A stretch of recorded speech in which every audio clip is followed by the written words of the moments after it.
something from the president, but forum that happens in, whether there's going to be a crowd, whether it's appropriate for him to take questions. We don't really know what the makeup of that event is going to look like. But yesterday we did take a number of questions on this, and it shows clear that he stands behind his national security advisor. Reporting that Walsh should step down. Yeah, or someone knows the very clear that they're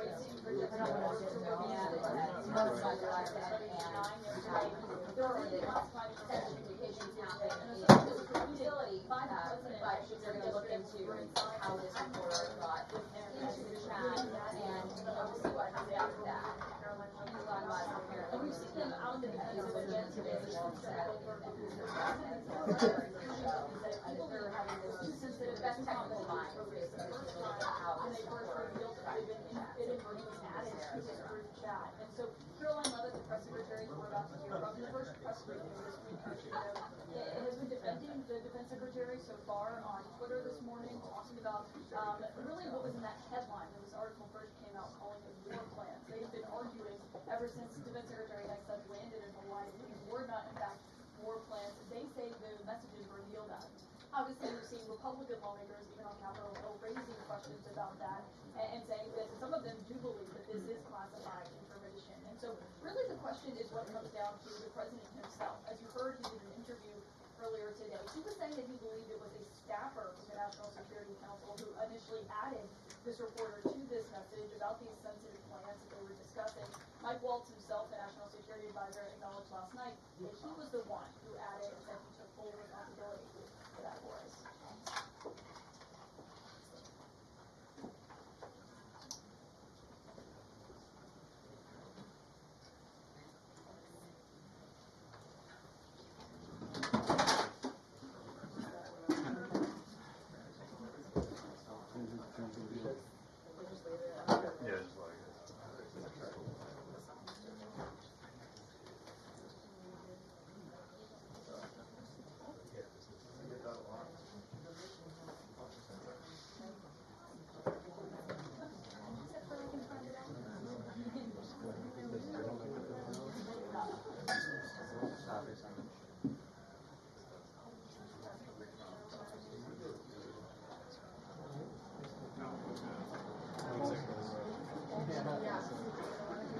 Well, like I was like torn on whether to say it's required because it is required.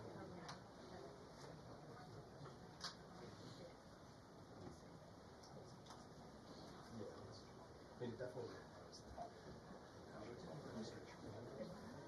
Like associated threat to statements. Well, tell statements and hotels. Check the same.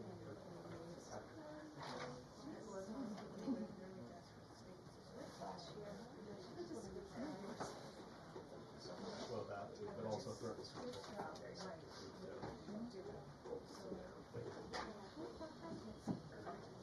Yeah.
Good afternoon, everybody. Good to see you all.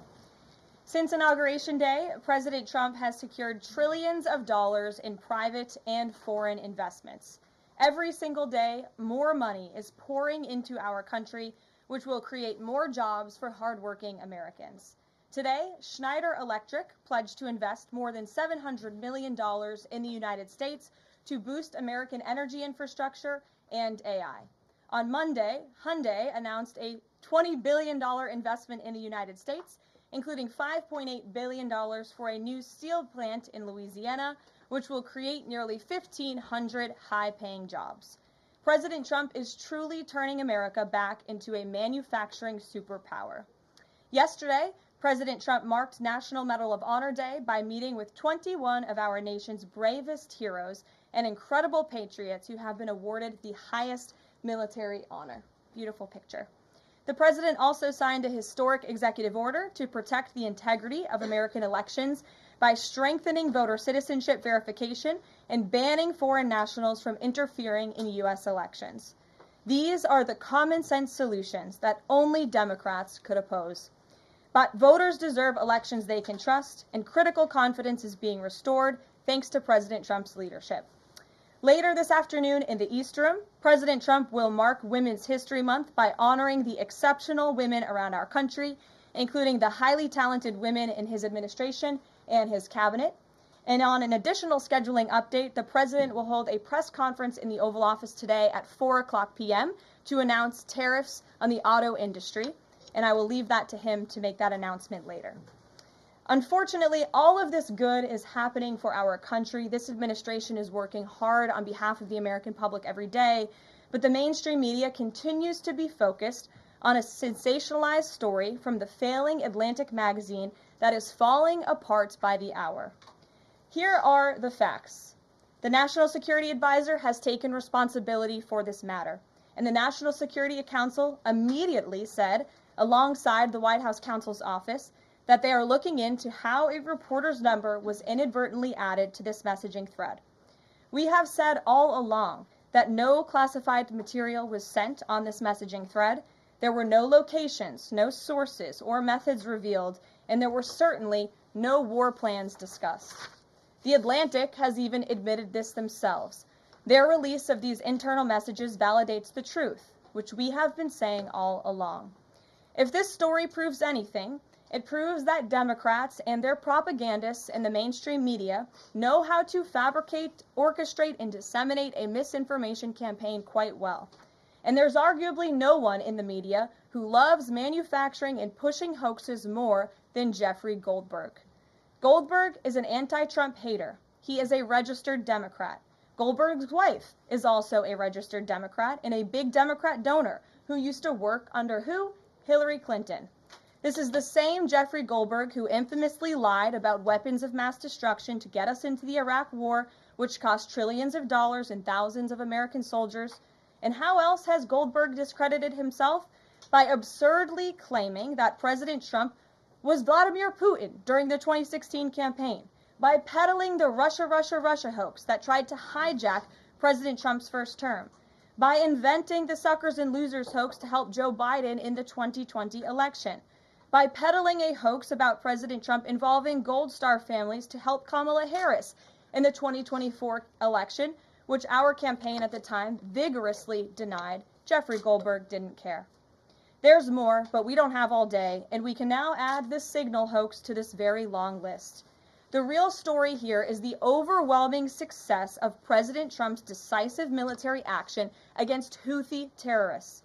On March 15th, President Trump ordered a series of military operations against the terrorist Houthis to defend U.S. shipping assets in the Red Sea, restore freedom of navigation for international shipping, and defend the United States from enemy threats.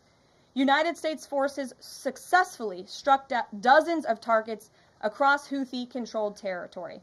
And as a result of these actions, several Houthi leaders were killed, including the Houthi drone chief, his deputy, and several of their drone experts and other key leaders. We also destroyed command and controlled facilities, weapons manufacturing facilities, and advanced weapons storage locations. And it's important to remember why this powerful action took place in the first place. Because of Joe Biden's incompetence and pathetic weakness on the world stage for years, the Houthi terrorists grew emboldened. Immediately after taking office in 2021, Joe Biden removed the Iran-backed Houthis from the foreign terrorist organization and specifically designated global terrorist list. Did anybody in this room ask the Biden administration at the time why they made such a stupid mistake? This reckless action undid the designation put in place by President Trump during his first term, and what followed was predictable and devastating. The Houthis targeted U.S. military ships and aircraft, hit commercial ships, including U.S. flagged vessels, threatened our personnel overseas, and attacked our allies in the region. This resulted in more than a year of U.S. flagged commercial ships being prevented from safely sailing through the Suez Canal, the Red Sea, and the Gulf of Aden. This had a massive negative impact on global trade of the economic security of the United States. Joe Biden was the commander-in-chief, and he sat on his hands while the United States of America was bullied and embarrassed by terrorists. President Trump and his team are putting a stop to these threats in restoring American strength around the world.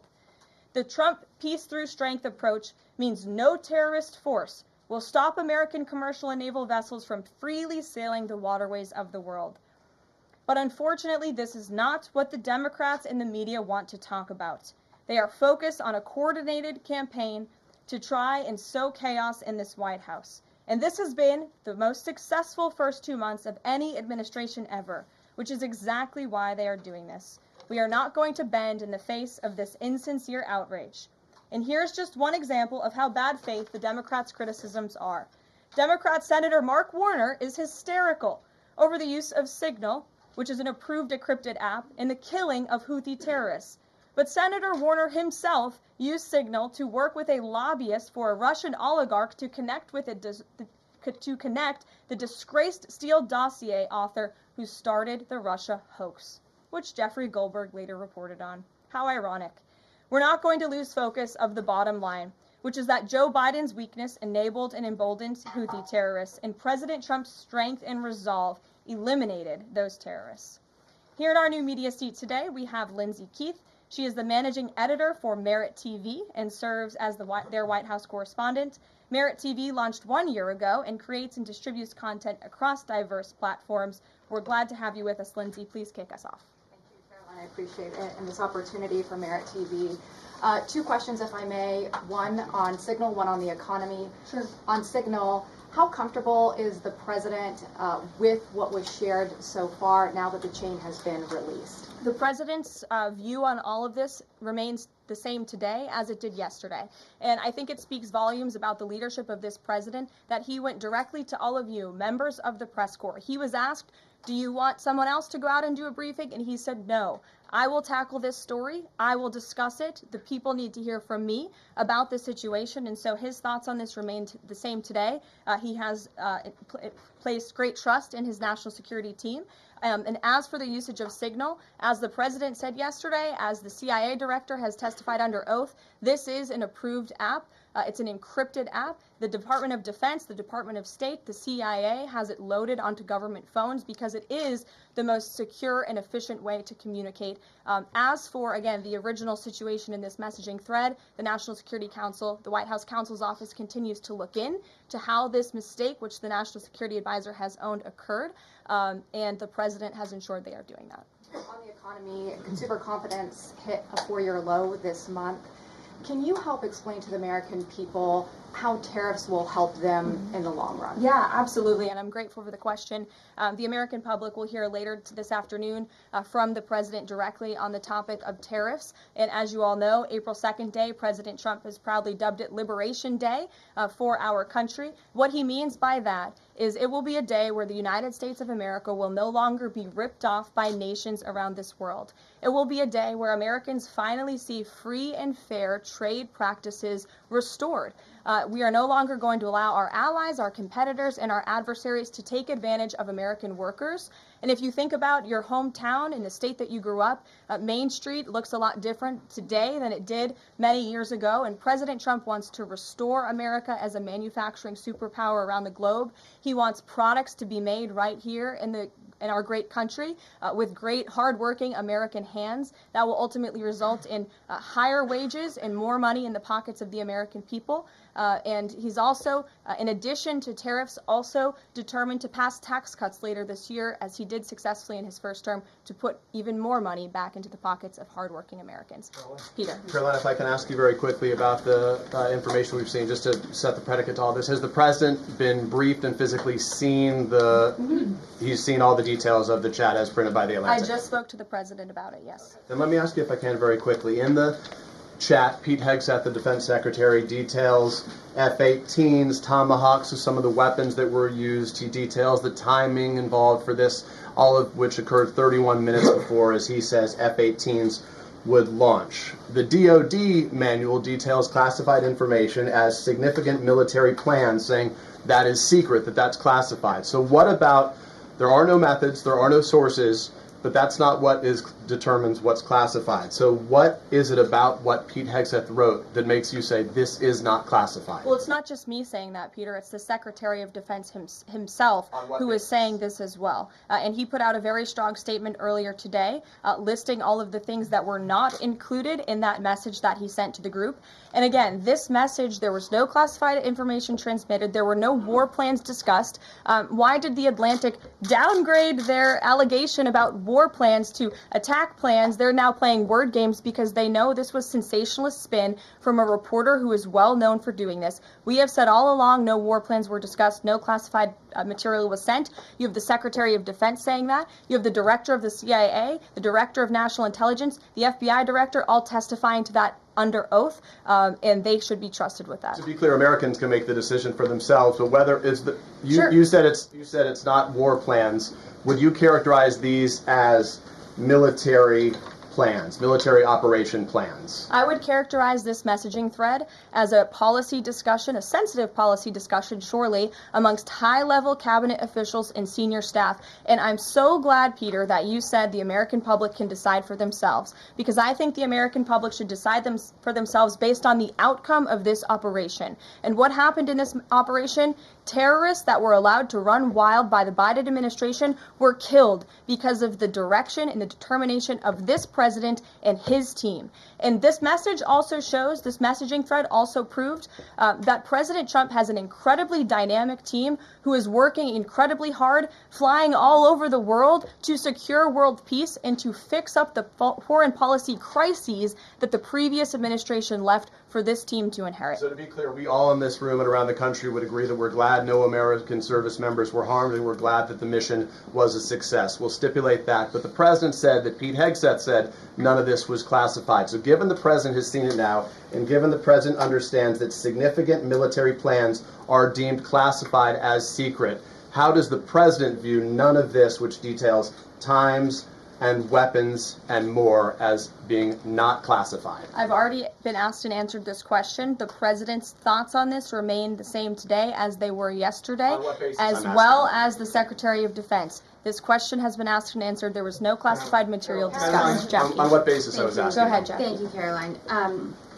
So why aren't launch times on a mission strike classified? Again, I would defer you to the Secretary of Defense's statement he put out this morning. There were various reasons he listed, things that were not included in that messaging thread that were not classified. And again, going back to the American public, do you trust the Secretary of Defense, who was nominated for this role, voted by the United States Senate into this role, who has served in combat, honorably served our nation in uniform? Or do you trust Jeffrey Goldberg, who is a registered Democrat and an anti-Trump sensationalist reporter? This president and this national security team are putting our national security and the American people first. We are restoring American strength around the world, and the results of this operation speak for themselves. Putting aside Jeffrey Goldberg, though, just for for American service members who are going to have to carry out these missions in the future, what I guess the message that's coming from the response to all this that we're hearing is that nothing sensitive happened, and I guess the logical conclusion of that is that if these messages had gone out publicly prior to the launch, that wouldn't have been a risk to service members. I don't know that they're comfortable with that. So can you explain, had these messages been published, would the plans have moved forward? Would the launch have still taken off? What I can tell you is that the President, as the Commander-in-Chief of our United States Armed Forces, and Secretary Pete Hegseth, who is an incredible man and a warfighter himself, take the lives of our American service members with the utmost responsibility, and they would never do anything intentionally to put their lives at risk. And again, they are working hard on that every single day, and we are protecting our service members while also restoring peace throughout this globe. It's something the previous administration has not done. And I would just add one more point. We are not going to be lectured about national security and American troops by Democrats and the mainstream media who turned the other cheek when the Biden administration, because of their incompetence, left 13 service members dead in Afghanistan, and not a single person in the previous administration was held accountable for that botched withdrawal. Joe Biden said, in fact, it was a great operation. That is despicable. It's unacceptable to this president and this Secretary of Defense. The National Security Advisor has taken responsibility for this inadvertent number being added to the messaging thread. But above all, we take the lives of our troops, safety, security, prosperity around the globe with the utmost seriousness. Goldberg's intentions, do you believe Jennifer, that he go ahead. released that to embarrass the administration ahead of the worldwide threats? Jennifer, go ahead. Given what you've said about the president's trust in his national security team, can you say definitively that no one will lose their jobs? No one will lose their job at all because of this signal situation? What I can say definitively is what I just spoke to the president about, and he continues to have confidence in his national security team. Karoline, One more, can I ask one more, Karen? On the targets in Yemen on March 15th, can you say were 100% of the targets that were planned for March 15th, were they all destroyed? Because that would be an indication if some of them were moved, that they were not all hit, that maybe perhaps some of the enemies were able to get some of the information in that signal strength. What I can say about the operation is what the Department of Defense has put out there. I would refer to them for any further operational details. But there have been more than 100 strikes conducted against Houthi targets, and they have hit key Houthi leaders, air defense systems, command and control nodes, headquarters, weapons manufacturing and storage facilities, and these operations will continue until the freedom of navigation in our seas is restored and U.S. shipping can safely transmit without the fear of attack. And again, we believe that this has been a very successful operation thus far, and it will continue until this administration feels it no longer has to, and these terrorists have been taken out, which again is something the previous administration should have done, but they didn't, and now we've inherited this crisis. Stephen. Thank you, Caroline. I'd like to clarify something about the investigation and also ask about some conservative commentary. On the investigation, Mike Waltz said last night that he had spoken to Elon Musk about figuring out how Jeffrey Goldberg's number got in his phone. You mentioned the NSC and the White House counsel's office investigating. Can you just clarify who is investigating, who's leading that, and also Dave Portnoy, who endorsed President Trump, said today that he thinks that Mike Waltz should leave. Could you respond to that? Sure. Great respect for Dave Portnoy, but I just answered that previous question from Jennifer. As for your original question about who's looking into the messaging thread, the National Security Council, the White House counsel's office, and also, yes, Elon Musk's team. Elon Musk has offered to put his technical experts on this to figure out how this number was inadvertently added to the chat. Again, to take responsibility and ensure this can never happen again. I have two questions. One on a follow-up on something you just said. But since we have these messages released, and you said that the president has now personally reviewed them, at the chat at one point, Pete Hegseth wrote 1415 strike drones on target, and in all caps he said, "This is when the first bombs will definitely drop."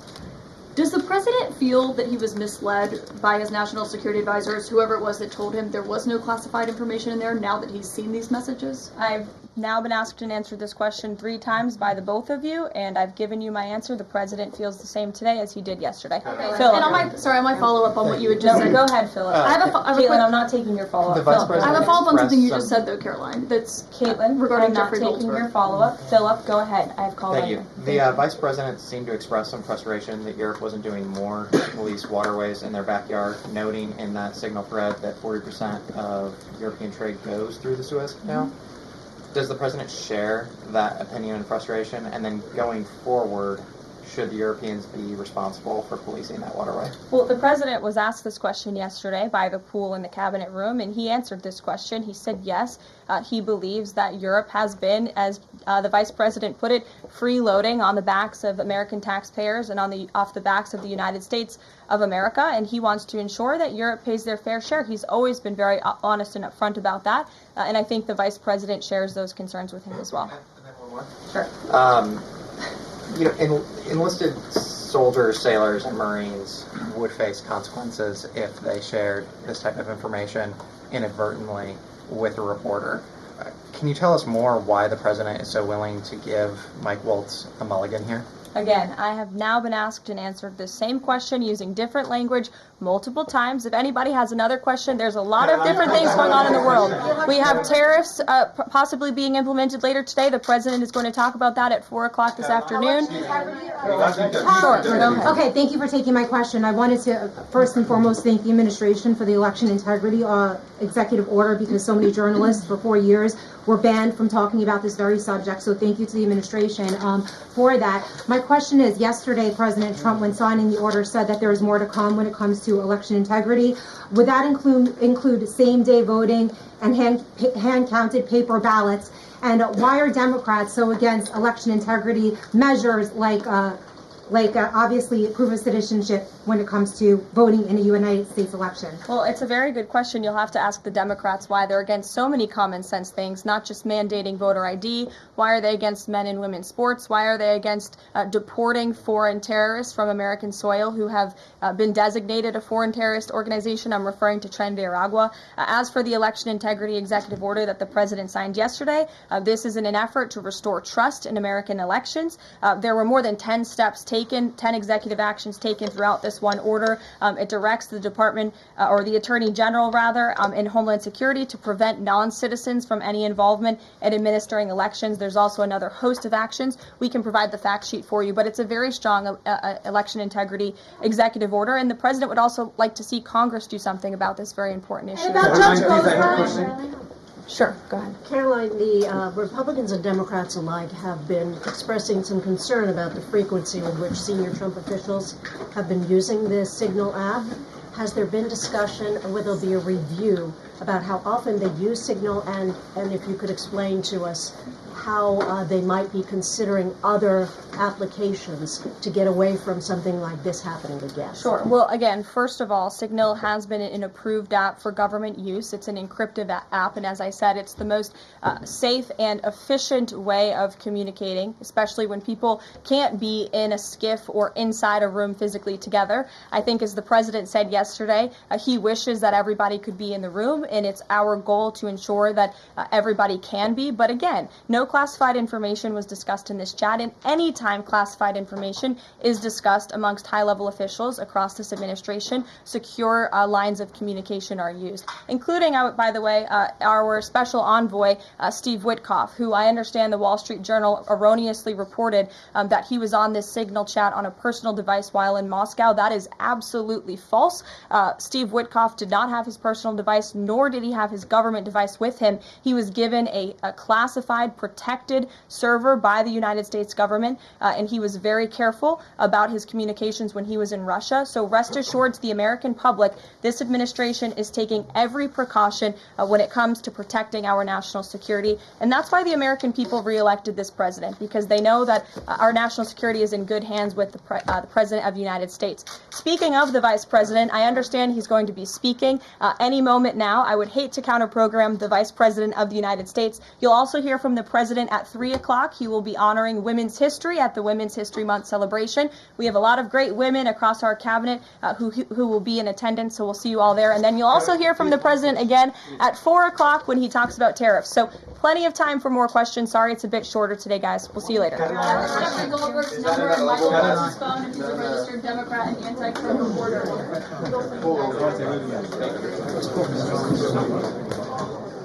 She always starts on that side because of the